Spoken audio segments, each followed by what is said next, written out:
போன வாரத்துல அவர் அடிக்கப்படும் ஆடை போல என்ன பண்ணப்பட்டாரு?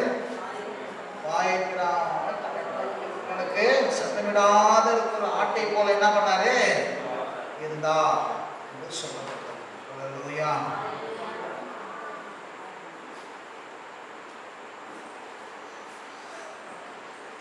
11வது வசனம் அது தியானிப்போம். ஏசாயா தீர்க்கதரிசன புத்தகம் 11. அவன் தமது ஆத்துமா வருத்தத்தின் பலனை கண்டு திருப்தி ஆவார். என் தாசனாகிய நீதிபரர் தம்மை பற்றும் அறிவினாலே நேகரை நீதிமான்கள் ஆக்குவார். அவருடைய அக்கிரமங்களை தாமே சுமந்து கொண்டார். அல்லேலூயா. பிற்பகுதியை மட்டும் நீங்க நம்ம பார்க்க போறோம். எல்லாம் சேர்ந்து படிப்போம். பிற்பகுதியில என்னோட சேர்ந்து என்னப்பா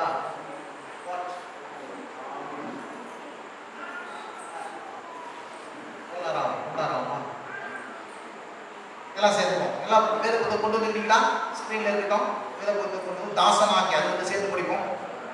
தாசனாகிய நீதிபரர் நம்மை பற்றும் அறிவினால் அநேகரை நீதிமான்கள் ஆக்குவார். அவருடைய அக்கிரமங்கள் தாமே அவரே சுமந்து கொண்டார். கவனிங்க, இயேசு இந்த இடத்துல என்ன செய்வார் என்று தீர்க்கதரிசி ஆகிய எசையா 700 வருஷங்கள் இயேசு கிறிஸ்து வருவதற்கு முன்பாக தீர்க்கதரிசனம் சொல்றான். என்ன சொல்றான்? என் தாசனாகிய அவரை வந்து என்ன சொல்றாரு? ஆண்டவரை வந்து சொல்றாரு, என் தாசனாகிய நீதிபரர் தம்மை பற்றும் அறிவினாலே அநேகரை என்ன பண்ணுவாரு? நீதிமான்களாய் மாற்றுவாரு. அதாவது இந்த இயேசுவை யாரெல்லாம் அறிகிறாங்களோ, உள்ளத்துல அறிகிறாங்களோ, கவனிங்க, உள்ளத்துல என்ன பண்றாங்க? அறிகிறாங்களோ, அறியும் போது அவர் என்ன பண்ணுவாராம்? அநேகரை நீதிமான்களாய் மாற்றுவார். என்ன சொல்றாரு? அநேகரை நீதிமான்களாய் மாற்றுவார். பாருங்க, நம்ம எல்லாம் பிறப்புல வந்து ஆதாமின் படி நாம எல்லாம் பாவிகள். ஆதாமின் படி நம்ம என்ன பாவி. ஏன் பாவி? ஆதாம் வந்து நமக்கு ஒரு ஐடென்டிஃபையை கொடுத்துட்டான். என்ன ஐடென்டிஃபை கொடுத்துட்டான்? முந்தைய தகப்பன் ஆதாம் பாவம் செய்தபடினாலே, அவருடைய வித்துக்களாய் நாம் பிறந்தபடினாலே நம்ம எல்லாம் பாவிகள் என்று என்ன பண்ணுது? வேதம் அழைக்கிறது. ஏன்னா ஒரு மனுஷனாலே இந்த உலகத்திலே பாவம் என்ன பண்ணுது? பிரவேசித்தது. ஆதாம் வந்து நமக்கு ஒரு முன்னோடி. எதை சம்பாதிச்சு கொடுத்தான் அப்படின்னா, பாவத்தை நம்ம அக்கௌண்ட்ல சேர்த்து வச்சுட்டு போயிட்டான். என்ன சேர்த்து வச்சுட்டு போயிட்டாங்க? பாவத்தை வந்து சேர்த்து வச்சுட்டு போயிட்டான். இப்போ 2ஆம் ஆதாமாகிய இயேசு நமக்கு அந்த பாவத்தை எடுத்து போட்டு நீதியை சேர்ப்பார் என்பதை குறித்து என்ன பண்றாரு? எத்தனாவது வருஷம்? 700 வருஷத்துக்கு முன்ன என்ன பண்றாரு? தீர்க்கதரிசி சொல்றாரு. என்ன சொல்றாருன்னா, நம்மை பற்றும் அறிவினாலே அநேகரை என்ன பண்ணுவாரு? நீதிமான் ஆக்குவாரு. தம்மை பற்றி அறிவினாலே அநேகரை நீதிமான் ஆக்குவாரு. இப்போ இந்த இயேசுவை யாரெல்லாம் அறிகிறாங்களோ, காதுனால இல்ல, காதுனால கேட்கணும், கண்ணுனால இல்ல, கண்ணுனால பாக்குறாங்க, என்ன பண்றாங்க? சிலைய கிடையாது. உள்ளத்துல அறிகிறாங்களோ, எங்கங்க? உள்ளத்துல, ஆவியில, உள்ளான மனுஷன்ல அறிகிறாங்களோ, அவங்க எல்லாரும் என்ன பண்ணுவாரு? நீதிமானாய் மாற்றுவாரு. இது அவர் ஆமென் சொல்லுங்க. இன்னைக்கு யாரெல்லாம் இந்த இயேசு அறிஞ்சிருக்கிறீங்க சொல்லுங்க. யாரெல்லாம் கையில் வைக்கிறீங்க? இயேசு எனக்கு தெரியும், ஆண்டவரா தெரியும், ரட்சகரா தெரியும். ஆமென். இப்போ அவர் என்ன சொல்றாரு? நீங்க அறிஞ்சபடினாலே நீங்க இப்போ பாவி இல்ல, அவரை பற்றும் அறிவினாலே நீங்க நீதிமான்களாய் மாறிவிட்டீர்கள். கரைகளை கட்டி கர்த்தராக சபையிலே. அல்லேலூயா. ரொம்ப சிம்பிள். இயேசு எப்படி நீதிமானாக்குறாரு? என்னை பத்தி போய் சொல்லுப்பா, நான் தான் உன் பாவத்தை சுமந்து தீர்த்தேன்னு சொல்லிடு. நீ சொல்லி அவன் கேட்டான், அவன் அறிஞ்சிட்டானா, நான் என்ன பண்ணுவேன்? அவன் பாவத்தை அக்கௌண்ட்டை டெலீட் பண்ணிட்டு அவனுக்குள்ள என்ன பண்ணுவேன்? ஒரு காரியத்தை வந்து சேர்த்துடுவேன். அவன் அக்கௌண்ட்ல ஒன்று கிரெடிட் பண்ணிடுவேன். என்ன கிரெடிட் பண்ணுவேன்? பாவத்தை என்ன பண்றது? டெலீட் பண்ணிட்டு நீதி என்ன பண்ற? கிரெடிட் பண்ணுவேன். சொல்லுங்க, நீதி என்ன பண்ணிடுவாரு? கிரெடிட் பண்ணுவார். எந்த ஒரு ஆமென் சொல்லுங்க. இப்போ உங்க வாழ்க்கையில இந்த இயேசுவை அறிந்திருக்கிற அப்படினால நீதி உங்க இந்த ஒரு ஆமென் சொல்லுங்க. இப்ப நீதி பலன் ஒருவனுக்கு என்ன உண்டாகும்? நித்திய ஜீவன் உண்டாகும். எத்தனை பேருக்கு விளங்குதுங்க? அல்லேலூயா. நீதி பலன் உங்களுக்கு என்ன பண்ணுது? நித்திய ஜீவன் உண்டாகிறது மட்டும் இல்ல, உண்டாகி இருக்கிறது. வேதம் சொல்லுது, தேவன் தம்முடைய ஒரே பேரான குமாரனை விசுவாசிக்கிறவன் எவனும் அவன் கெட்டு போகாமல் நித்திய ஜீவன் அடையும்படி இவ்வளவாய் உலகத்தில் அன்பு கூர்ந்தார். இப்ப உங்க வாழ்க்கையில தேவனுடைய நீதியும் நித்திய ஜீவனும் உங்க வாழ்க்கையில வந்து விட்டது. எத்தனை பேருக்கு விளங்குதுங்க? ஹல்லேலூயா. நீங்க சாதாரண மனுஷன் அல்ல, உங்கள் உள்ளத்துல தேவனுடைய நீதி இருக்குது. ரைச்சஸ் ஆஃப் காட் இருந்தா ஒரு ஆமென் சொல்லுங்க. தேவன் உங்களை பாவியாய் பார்க்கிறது இல்ல, தேவன் உங்களை நீதிமானராய் பார்க்கிறாரு, நீதிமான்களாய் பார்க்கிறாரு, நீதி உடையவர்களாய் பார்க்கிறாரு. இருந்தா ஒரு ஆமென் சொல்லுங்க. ஹல்லேலூயா. நீங்க பாவின்னு என்னலாம், ஆனா தேவனோட பாவின்னு என்ன? எப்போ இயேசுவை அறிஞ்சியோ அப்பயே உங்களை நீதிமானாய் அவரை பற்றி அறிவினாலே அநேகரை நீதிமான மாத்தினார். எப்படி இது மாத்தினாரு அப்படின்னா, அவர்தாமே அவர் பாவங்களை சுமந்தபடியினாலே அவரே பாவத்தை சுமந்தார் சிலுவையில், அவரே அக்கிரமத்தை சுமந்தார், அவரே மீறுதலை சுமந்தபடியினாலே அவர் பாவத்தை நீக்கிற அதிகாரத்தை, பாவத்தை மன்னிக்கிற அதிகாரத்தை இயேசுவுக்கு என்ன பண்ணுது? உண்டாகி இருக்கிறது. இந்த ஒரு ஆமென் சொல்லுங்க. ஹல்லேலூயா. அப்போஸ்தலர் 13ஆம் அதிகாரம் எடுத்துக்கொள்ளுங்க வேகமாக. அப்போஸ்தலர் 13ஆம் அதிகாரம் 39வது வசனம். மோசேயின் நியாயப்பிரமாணத்தினால் நீங்கள் எவைகளிலிருந்து விடுதலையாகி நீதிமான்கள் ஆக்கப்படக்கூடாது இருந்ததோ விசுவாசிக்கிறவன் எவனும் அவைகளிலிருந்து இவராலே விடுதலையாகி நீதிமான் ஆக்கப்படுகிறான் என்று உங்களுக்கு தெரிந்திருக்க கடவது. சொல்றார், மோசேயின் நியாயப்பிரமாணத்தினாலே நீங்கள் எவைகளிலிருந்து விடுதலையாகி நீதிமான்கள் ஆக்கக்கூடாது இருந்ததோ. பாருங்க, சட்டத்திட்டம், மோசேயின் சட்டத்திட்டம், மோசேயின் நியாயப்பிரமாணம், தேவனால் மோசேக்கு கொடுக்கப்பட்ட 10 கட்டளை. அவைகள் நம்மை ஒன்றையும் விடுதலையாக்கல, நாங்க ஒன்றையும் விடுதலையாக்கல. குமாரனாகிய இயேசு தான் என்ன பண்ணாரு? விடுதலையாக்கினாரு. ஆகவே மோசேயின் நியாயப்பிரமாணம் ஒன்றையும் விடுதலையாக்கல, விடுதலையாக்குறதுல அது நம்மை நீதிமான் ஆக்கவும் முடியல. இந்த ஒரு ஆமென் சொல்லுங்க. நீதிமான் ஆக்கப்படக்கூடாது இருந்ததோ இப்போ விசுவாசிக்கிறவன் எவனும் சொல்லுங்க, விசுவாசிக்கிறவன், those who believe in Jesus Christ, யாரெல்லாம் இயேசுவை விசுவாசிக்கிற எவனோ. அப்ப நீங்க எல்லாம் என்ன பண்ணீங்க? இயேசுவை விசுவாசிக்கிறீங்க. இந்த ஒரு ஆமென் சொல்லுங்க. அவர் அறிந்தீங்க, அவரை விசுவாசிக்கிறீங்க. விசுவாசிக்கிறீங்களா? ஒரு ஆமென் சொல்லுங்க. அல்லேலூயா. நீ எப்படி விசுவாசிக்கிற? விசுவாசிக்கிறவனால தான் அறிக்கை செய்கிற, விசுவாசிக்கிறவனால தான் இங்க இருக்கிற, விசுவாசிக்கிறதுனால தான் என்ன பண்ற? கையை உயர்த்துற, விசுவாசிக்கிறது தான் இயேசுவே ஆண்டவர்னு சொல்ற. இந்த ஒரு ஆமென் சொல்லுங்க. விசுவாசிக்கிறது ஆமென் சொல்லுங்களேன். விசுவாசிக்கிறவங்களா பேசுறாங்க, விசுவாசிக்கிறவங்களா பாடுறாங்க. நீதிமானோ பாடி மகிழ்கிறான். நான் விசுவாசித்தேன், ஆகையால் பேசினேன். விசுவாசிக்கிறவன் என்ன பண்ற? அறிக்கை செய்கிறான். இருந்த ஒரு ஆமென் சொல்லுங்க. அப்ப நீங்க எல்லாம் விசுவாசிக்கிறீங்க. பக்கத்துல நீங்க எல்லாம் விசுவாசிக்கிறீங்க. அல்லேலூயா. சொல்லுங்க, நீங்க எல்லாம் விசுவாசிக்கிறீங்க. முதல்ல சொல்லுங்க, விசுவாசம் இருக்குதா? விசுவாசமா இருக்கான்னு கேட்ட சொல்லி, இல்லப்பா எனக்கு விசுவாசம் இருக்குதுன்னு. ஏன் விசுவாசம் இருக்கு? இயேசு எனக்குள்ள இருக்கிறார், அதனால விசுவாசம் இருக்குது. சும்மா எல்லாரும் கேட்பாங்க, பக்கத்துல விசுவாசம் இருக்கா? நீ இப்படி ட்ரெஸ் பண்றீங்க, அவங்க எவ்வளவு அழகா லைட்டா இருக்கும், இல்லாம இருக்கும், நாங்க தான் விசுவாசம். நீ விசுவாசிக்க, நீ உலகம் அப்படின்னு சொன்னா, எப்ப வெளிப்புறத்தை பார்க்காத, எனக்குள்ள இயேசு இருக்கிறார். அல்லேலூயா. என்னை அழைத்தவர் உண்மை உள்ளவர், என்னை தெரிந்து கொண்டவர் உண்மை உள்ளவர், எனக்குள்ள இயேசு இருக்கிறார். இயேசு இருக்கிறபடினா எனக்குள்ள விசுவாசம் இருக்குது. வேதம் சொல்லுது, எபிரேயர்ல தீர்க்கமா சொல்லுது, விசுவாசத்தை துவக்கிறவரும் முடிக்கிறவருமாகிய இயேசு. எப்ப இயேசுவை நான் அறிஞ்சோமோ, இயேசு எனக்குள்ள விசுவாசத்தை துவங்கி விட்டார். கிருபையினாலே விசுவாசத்தை கொண்டு ரட்சிக்கப்பட்டீர்கள், உங்களால் உண்டானதல்ல, தேவனுடைய ஈவு. தேவனுடைய ஈவாகிய இயேசு என்ன பண்ணினாரு? விசுவாசத்தை தந்திருக்கிறார். அல்லேலூயா. இந்த விசுவாசம்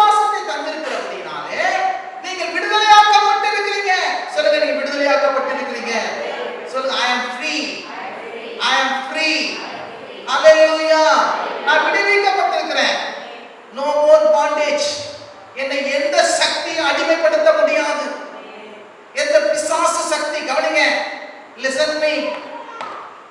எந்த பிசாசின் சக்தி, எந்த வியாதியின் சக்தி, எந்த பவர்ச்சி, எந்த விதமான வறுமை, எந்த விதமான மனுஷ சக்தி, எந்த விதமான பொல்லாத சக்தி, எந்த விதமான பாவ சக்தி என்ன என்ன பண்ண முடியாது, அடிமைப்படுத்த முடியாது.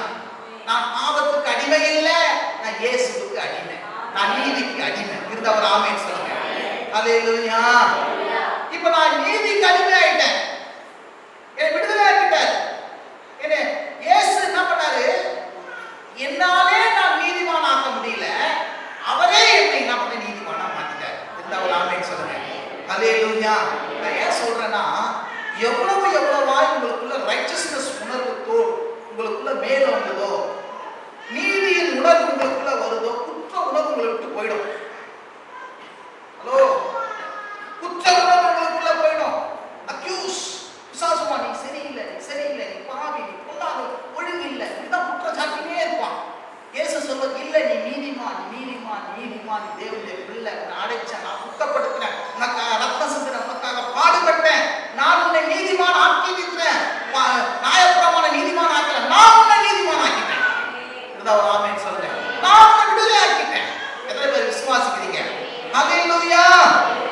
அப்போ நான் யாரு அப்படின்னா, நான் நீதிமான். இப்போ எனக்குள்ள என்ன பண்ண, குற்ற உணர்வு கூட நான் உணர்வு இருப்பாங்க, ரைச்சஸ் உணர்வு. இந்த ஒரு ஆமென், நீதியின் உணர்வு. இந்த ஒரு ஆமென் சொல்லுங்க. தேவனுடைய பிள்ளை என்ற உணர்வு. இந்த ஒரு ஆமென் சொல்லுங்க. ஏன் இது எவ்வளவுக்கு எவ்வளவோ உண்டாகுதோ அவ்வளவுக்கு விசுவாசத்துல வளருவீங்க, அவ்வளவுக்கு ஜெபத்துக்கு பதில் பண்ணுங்க. எத்தனை பேருக்கு விளங்குதுங்க? பேதுரு என்ன சொல்றாரு, ஒரு இருதயமே உங்களுக்கு குற்றம் சாட்டாது இருந்தால் நீங்கள் வேண்டிக் கொள்வது எதுவோ நீங்க அவனாலே என்ன பண்ணி பெற்றுக் கொள்வோம் என்று நிச்சயத்துக்கு இருக்க முடியும். அப்ப உங்களுக்குள்ள என்ன பண்ணக்கூடாது, குற்றம் சாட்டுகிற இருதயம் இருக்கக்கூடாது. குற்றம் சாட்டுகிறவன் யாரு? பிசாசு. அல்லேலூயா. நீ சொல்ற இயேசு ரத்தத்தை காட்டணும், நான் அந்த ரத்தத்தினால் நீதிமான் ஆயிட்டேன், நீ என்ன குற்றம் சாட்டாத. எவ்வளவுக்கு அளவா குற்றத்திலிருந்து, குற்றச்சாட்டிலிருந்து, அக்யூஸ்டிலிருந்து நீங்க குற்ற உணர்வு வெளியே வரீங்களா, நீதி உணர்வு வருவீங்க, அவ்வளவுக்கு அளவா பிரேயருக்கு ஆன்சர் நீங்க பெற்றுக்கொள்வீங்க. இருந்தவர் ஆமென் சொல்லுங்க. இயேசுவை நீதிமான் ஆக்கினார். எல்லாம் கையில வச்சு சொல்லுங்க, இயேசுவை நீதிமான் ஆக்கினார். அல்லேலூயா. என் ஜெபத்துக்கெல்லாம் கிருபையா பதில் தர போறாரு, என் வேண்டுதெல்லாம் கேட்க பண்ண போறாரு, என் விண்ணப்பத்தை எல்லாம் அங்கீகரிக்க போறாரு, என் ஆராதனை எல்லாம் பிரியமா ஏற்றுக்கொள்ள போகிறாரு. இயேசு என்னை நீதிமான் ஆக்கினாரு. ஹல்லேலூயா. ரோமர் 3ஆம் அதிகாரம் கவனிங்க, 2 வசனம் கவனிச்சு 21. இப்படி இருக்கிற நியாயப்பிரமாணம் இல்லாமல் தேவ நீதி வெளியாக்கப்பட்டிருந்தது. அதை குறித்து நியாயப்பிரமாணம் தீர்க்க தரிசனமும் சாட்சியிடுகிறது. அது இயேசு கிறிஸ்துவை பற்றி விசுவாசத்தினால் பலிக்கும் தேவ நீதியை விசுவாசிக்கிற எவருக்குள்ளும் எவருக்கு மேலும் பலிக்கும் வித்தியாசமே இல்லை. சொல்லுங்க, இயேசு கிறிஸ்துவை விசுவாசத்தினாலே பலிக்கும் தேவ நீதியே. சொல்லுங்க, இயேசு கிறிஸ்துவை என்ன பண்ணீங்க, நீங்க விசுவாசத்தினாலே இந்த தேவ நீதி உங்க மேல பலிச்சிருச்சு. சொல்லுங்க, பலிச்சிருச்சு. இந்த ஒரு ஆமென் சொல்லுங்க. சில பேர் பலிக்கவே மாட்டேங்குது, எதுவுமே பலிக்கணும். நான் சொல்றேன், இயேசு கிறிஸ்துவை விசுவாசத்தினால தேவ நீதி உங்க மேல பலிச்சிருச்சு. இந்த ஒரு ஆமென் சொல்லுங்க. ஹல்லேலூயா. ஹல்லேலூயா. அவர் சொல்றாரு, விசுவாசத்தினால் எவர்களுக்குள்ளும் எவர்களுக்கு மேலும் அது பலிக்கும், வித்தியாசமே இல்லை. 22. என்னது வித்தியாசமே? எல்லோரும் பாவம் செய்து தேவ மகிமை இலவசமாய், சொல்லுங்க, இலவசமாய் அவருடைய கிருபையினாலே கிறிஸ்து இயேசுவினுடைய மீட்பை கொண்டு நீதிமான்களாக படுகிறார்கள். சொல்லுங்க, கிறிஸ்து இயேசுவில இலவசமாய். சொல்லுங்க, இலவசமாய். நான் செய்யலப்பா, இயேசு சிலுவையில செஞ்சார். இலவசமாய் அவருடைய கிருபையினாலே கிறிஸ்து இயேசுவினுடைய மீட்பை கொண்டு நான் என்ன பண்ணேன், அவர் சிலுவையில் தொங்கினதுனாலே, சிலுவையில் ரத்தம் சிந்தினாலே, சிலுவையில் என்னை மீட்டெடுத்தபடினாலே நான் நீதிமான் ஆயிட்டேன். இருந்தவர் ஆமென் சொல்லுங்க. ஹல்லேலூயா. ஹல்லேலூயா. எடுத்துக்கொள்ளுங்க. அடுத்தது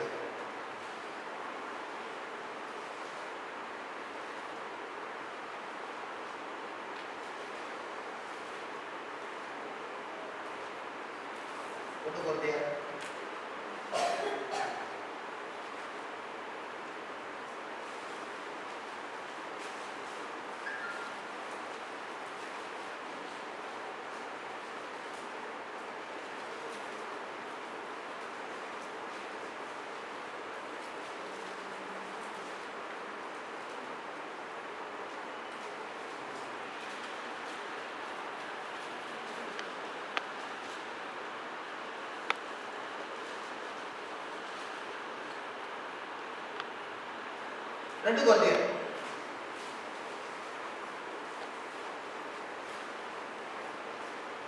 5ஆம் அதிகாரம் 21ஆம் வசனம்.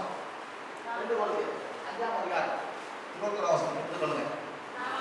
நாம் அவருக்குள் தேவனுடைய நீதியாகும்படி பாவம் அறியாத அவரை நமக்காக பாவமாக்கினாரு. இந்த ஒரு ஆமென் சொல்லுங்க. நாம் அவருக்குள், யார்? இயேசுவுக்குள் தேவனுடைய நீதியாகும்படி. சொல்லுங்க, தேவனுடைய நீதியாகும்படி. இந்த ஒரு ஆமென் சொல்லுங்க. இப்போ நாம இயேசு கிறிஸ்துவுக்குள்ள, இயேசு விசுவாசத்துக்குள்ள தேவனுடைய நீதியாகும்படி, சொல்லுங்க, நீதியாகும்படி பாவம் அறியாத அவரை என்ன பண்ணார்? பாவமாக்கினாரு. இந்த ஒரு ஆமென் சொல்லுங்க. பாவம் அறியாத அவரை என்ன பண்ணாரு? ஆமா, நமக்காக என்ன பண்ணாரு? பாவமானாரு. எத்தனை பேர் விசுவாசிக்கிறீங்க? இப்ப நான் நீதி ஆகிறதுக்கு அவர் பாவமானார். இந்த ஒரு ஆமென் சொல்லுங்க. நான் ஒண்ணே செய்யலங்க, அவர் பாவமானபடினால தான் நான் நீதியா இருக்கிறேன். நான் ஒண்ணே செய்யல. போய் சொல்லுங்க, நான் ஒண்ணே செய்யல. நான் சிலுவை சுமைக்கல, நான் ரத்தம் சிந்தல, நான் பாடுபடல, நான் ஒண்ணே செய்யல. இலவசம் கிருபை. எனக்காக அவர் சிலுவை சுமந்து எனக்காக பாவமானபடினால என்னை அவர் என்ன பண்ண? நீதிமானாய் மாத்தினார். இந்த ஒரு ஆமென் சொல்லுங்க. அல்லேலூயா. இப்ப நான் நீதி எப்படியா மாறி இருக்கிறேன்? அவர் பாவமாயிட்டார். இந்த ஒரு ஆமென் சொல்லுங்க. அவர் பாவமானாரா? சிலுவையில பாவமானார். இந்த ஒரு ஆமென் சொல்லுங்க. சிலுவையில என்ன பண்ணாங்க? பாவமானாரா? ஆனாரா? ஆமென். விசுவாசிக்கிறவங்க ஒரு ஆமென் சொல்லுங்க. பாவமானாரா? அப்ப அவர் பாவமானது உண்மைனா நான் நீதியானது உண்மை. இந்த ஒரு ஆமென் சொல்லுங்க. அல்லேலூயா. அவர் பாவமானாரா? ஆனாரு. அவர் எனக்காக பாவமானதுனால நான் நீதியாய் மாறி இருக்கிறேன். இந்த ஒரு ஆமென் சொல்லுங்க. அல்லேலூயா. இப்போ இப்படி இருக்க ஒருவன் கிறிஸ்துவுக்குள் இருந்தால் புது சிருஷ்டியாய் இருக்கிறான். பழசெல்லாம் ஒழிஞ்சு போயின, எல்லாம் புதுசாயின. 5:17. அல்லேலூயா. 5 அது சொல்லுது. இப்படி இருக்க ஒருவன், சொல்லுங்க, இப்படி இருக்க ஒருவன். யாருக்கு அந்த ஒருவன்? கிறிஸ்துவுக்குள் இருக்கிற. யார் அது? நான் தான். சொல்லுங்க, நான் தான். நான் தானா? யாரு? கவனிக்கல. நான் தானா யாருங்க? என் ஆவி மனுஷன். சரீர மனுஷன் கிடையாது, மனதின் மனுஷன் கிடையாது. என்ன மனுஷன்? ஆவி மனுஷன். ஒரு ஆமென் சொல்லுங்க. இப்படி இருக்க கிறிஸ்துவுக்குள் ஒருவன் இருந்தால் அவன் புது சிருஷ்டியா இருக்கிறான். பழசெல்லாம் ஒழிஞ்சிச்சு. எது பழசெல்லாம் வந்துச்சுங்க? பாவம் எல்லாம் ஒழிஞ்சிச்சு. இப்ப நீதியா வந்துச்சு. இந்த ஒரு ஆமென் சொல்லுங்க. சரீர பிரகாரமா இல்ல, மனதுல இல்ல, ஆவியில பாவம் எல்லாம் ஒழிஞ்சு ஆவியில நாம நீதிமானா புது சிருஷ்டியா மாறிட்டோம். எத்தனை பேர் விசுவாசிக்கிற ஒரு ஆமென் சொல்லுங்க. ஏன் சில பேர் டவுட்னா, பாவி இல்ல நான் நீதி ஆயிட்டேன்னு சொல்றாரு, இன்னும் பாவம் என்ன எனக்குள்ள இருக்குது, இன்னும் கொஞ்சம் பாவத்தை நான் யாரும் பார்க்கல, நான் என்ன பண்றேன்? செய்யறேனே. நான் சொல்றாரு, சரீர மனுஷன் இன்னும் என்ன பண்ணல? மீட்கப்படல. எண்ணங்களையும் என்ன பண்ணல? முழுசா என்ன பண்ண? மீட்கப்படல. ஆவி மீட்டாச்சு. உள்ளான மனுஷன் என்ன பண்ணிட்டாரு? மீட்டார். இந்த ஒரு ஆமென் சொல்லுங்க. அல்லேலூயா. ஆவியை மீட்டிட்டா ஆத்துமா, அதாவது மனது, எண்ணமோ அவரால் என்ன பண்ண முடியும்? சரிப்படுத்த முடியும். ஆவியை மீட்டிட்டா சரீரத்தை என்ன பண்ண முடியும்? சரிப்படுத்த முடியும். இந்த ஒரு ஆமென் சொல்லுங்க. இப்போ புது சிருஷ்டி நான் உள்ள இருக்கிறேன், புது சிருஷ்டி உள்ள இருக்கிறேன். இந்த புது சிருஷ்டி என்ன பண்ணுது? கொஞ்சம் கொஞ்சமா மனசுலயும் என்ன பண்ணுது? புது புது எண்ணங்களை வந்து கலையெல்லாம் போகுது. புது சிருஷ்டி நான் உள்ள இருக்கிறேன். இப்ப சரீரமா என்ன பண்றேன்? பாவத்துக்கு ஒப்பு கொடுக்காம எதுக்கு ஒப்பு கொடுக்கிறேன்? ஜீவ பலியா நீதிக்கு ஒப்பு கொடுக்கிறேன். இந்த ஒரு ஆமென் சொல்லுங்க. அல்லேலூயா. அப்பப்போ கொஞ்சம் என்னங்க சரி தப்பு தப்பா போகுது. அப்பப்போ கொஞ்சம் என்ன பண்ணுது? மாம்ச சிந்தையினால ஏதோ செஞ்சிருக்கேன். ஆனாலும் நான் யாரு? பாவி இல்ல. ஆனாலும் நான் சத்துருவின் பிள்ளை இல்ல, பிசாசின் பிள்ளை இல்ல. ஆனாலும் நான் தேவனுடைய பிள்ளை தான். இந்த ஒரு ஆமென் சொல்லுங்க. உடனே நான் என்ன பண்றேன்? எனக்குள்ள குற்ற உணர்வு வருது. ஐயோ, நான் இவ்வளவு தேவனுடைய பிள்ளையா இருக்கிறேன், நான் போய் இப்படி சிந்திக்கலாமா, நான் போய் இதை செய்யலாமா அப்படின்னு எனக்குள்ள என்ன பண்ணுது?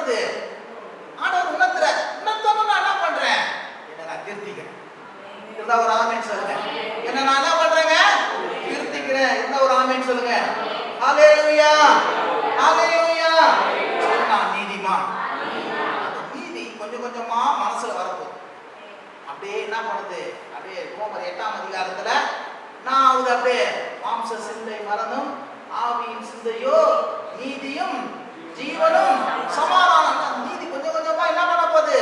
இந்த இயேசு உள்ள எனக்குள்ள இருந்து அவர் என்னை நான் அல்ல இனி அவரா என்ன பண்ண போறாரு? எனக்குள்ள வாழ போறேன். எத்தனை பேர் விசுவாசிக்கிறீங்களோ ஆமென் சொல்லுங்க. எப்படிங்க நடக்கும்? எப்படி நடக்கும்? நான் நீதிமான், நான் தேவனுடைய பிள்ளை, இயேசுவின் பாவத்தை சுமந்து தீர்த்தாரு, ஆவியின் பிரகாரமா நீதிமானா இருக்கிறேன் என்று சொல்லி உங்களை நீதிமானா பார்க்க தேவ பிள்ளையா பார்க்க உங்க எண்ணங்கள் மாறும், உங்க செயலும் மாறும். ஹalleluya. இல்லையா நான் பாவி, நான் ஒரு குப்பை, நான் ஒரு களிமண், நான் ஒரு சாக்காடை அப்படின்னு நீ நினைச்சீங்கன்னா நீ சாக்காடையில தான் போய் உட்காருவ, களிமண்ணா தான் இருப்ப. நீ என்ன பண்ணுவ? தப்பான காரியத்தை என்ன பண்ணுவ? செய்வ. இல்லையா நீ சேத்துல இருக்க, நீ சேத்துல முளைச்ச என்னது சேத்தாம சேத்துல இருக்கலாம். ஆனா அந்த பாவம் இந்த சேத்துல இருந்து உன் ஆண்டவர் என்ன பண்ணாரு? ஒரு செந்தாமரை, ஒரு நீதியை போல என்ன பண்றாரு? மாத்திக்கிறார். இனி நான் என்ன பண்ண மாட்டேன்? அந்த சேத்துல புரளவே மாட்டேன். எத்தனை பேர் விசுவாசிக்கிறீங்களா? ஒரு ஆமென் சொல்லுங்க. ஹalleluya. இயேசுவின் ரத்தம் என்ன பண்ணுச்சு? நீதியா மாறுச்சு. இயேசுவின் மரணம் என்ன பண்ணுச்சு? பாவத்தெல்லாம் கழுவிச்சு. இயேசு எனக்காக பாவமாகி அவரை பற்றி விசுவாசம், அவரை அடுத்த அறிவினாலே உள்ளான மனுஷன முற்றிலும் புது மனுஷனா ஆயிட்டான். தேவனுடைய பிள்ளையாவா பிறந்துட்டான். அதான் சொல்றேன், தேவனால் பிறந்த எவனும் பாவம் செய்யான். அப்படின்னா என்ன? ஐயோ நான் பாவம் செய்யணும்னு சொல்றேன். எதை பற்றி சொல்றாரு? ஆவி என்ன பண்ணாது? மனம் முழுந்து எப்போதுமே பாவம் செய்யவே செய்யாது. அதான் தேவனால் பிறந்த எவனும் பாவம் செய்ய மாட்டான். எப்படிங்க வசந்தை கலக்கம்? இப்படிதான் கலக்கணும். ஆவி மனுஷன் பாவம் செய்ய மாட்டான். மனசுலையும் சரீரத்திலையும் இச்சிக்கப்படுறதுனால வஞ்சிக்கப்படுறதுனால தான் ஒரு மனுஷன் பாவம் செய்வான். அப்படியே ஆவி மனுஷன் ஒரு நாள் என்ன பண்ண மாட்டான்? பாவம் செய்யவே மாட்டான். ஏன்னா ஆவியில தேவன் நம்மோடு கூட வாசம் பண்றாரு. எத்தனை பேருக்கு விலகல்னா ஒரு ஆமென் சொல்லுங்க. இப்பேற்பட்ட டீச்சிங் தான் சரியான டீச்சிங். இந்த மாதிரி டீச்சிங் கேட்டா தான் ஒருவன் என்ன பண்ணி பாவத்தை மேற்கொண்டு வாழ முடியும். இல்ல இன்னும் நீ பாவத்திலிருந்து வெளியே வரணும், வெளியே வரணும். இல்லப்பா இயேசு சிலுவையில மரிச்சு எப்பவுமே பாவத்துக்கான கரையை செலுத்தாரு, பாவத்துக்கான பலியாயிட்டாரு, பாவத்துக்கான ரத்தம் செஞ்சுட்டாரு. இயேசு செய்யறதுக்கு இனி ஒண்ணும் இல்ல. இயேசுவை விசுவாசித்த பிறகு ஒரு முழுசா பாவத்திலிருந்து மன்னிக்கப்பட்டான். அதுக்கப்புறம் அவன் என்ன பண்றான்? ஜெப வாழ்விலும் வசனத்தை அறிக்கையிலும் சரியான ஐக்கியத்திலும் வளரதான் அவன் எண்ணங்கள் புதுசா மாறும். அவனுடைய செய்கைகள் என்ன பண்ணலாம்? எண்ணம் மாறதான் செய்கை மாறும். இந்த ஒரு ஆமென் சொல்லுங்க. எண்ணம் மாறாத என்ன பண்ணது? செய்கை மாறாது. இந்த ஒரு ஆமென் சொல்லுங்க. கரங்களை தட்டி கர்த்தர் நாமத்தை மகிமைப்படுத்துங்க. ஹalleluya. யாராவது 2 பேர் ஜெபம் பண்ணுங்க. லேசமா ஜெபம் பண்ணுங்க. ஜெயசிங் ஜெபம் பண்ணுங்க. ஹalleluya. நான் கேட்ட வார்த்தை கேட்டு ஜெபம் பண்ணுங்கப்பா. ஹalleluya. Praise the Lord. Praise the Lord.